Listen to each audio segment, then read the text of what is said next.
ঘরের ভিতরে ছিল 360টি মূর্তি। সেই কাবা ঘরের ভিতরে ছিল 360টি মূর্তি। আল্লাহ নবীর হাতে ছিল একটা লাঠি, সে লাঠি দিয়ে সমস্ত মূর্তিকে ভেঙে চৌচির করে দিলেন, খান খান করে দিলেন, আর বললেন জাল হক, এসেছে সত্য, ওয়াজাকাল বাতিল, চলে গেছে মিথ্যা, ইন্নাল বাতিলা, নিশ্চয় মিথ্যা, কানা জাহুকা, চিরদিন মিথ্যা।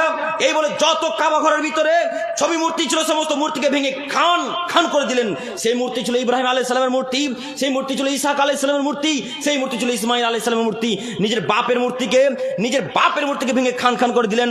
আলী রাদিয়াল্লাহু তাআলা আনহু বলেন, আলী লা তাদু তিমসরিন ইল্লা তামাস্তাহু ওয়ালা কাবরান মুসরিফান ইল্লা সাওয়াইতাহু।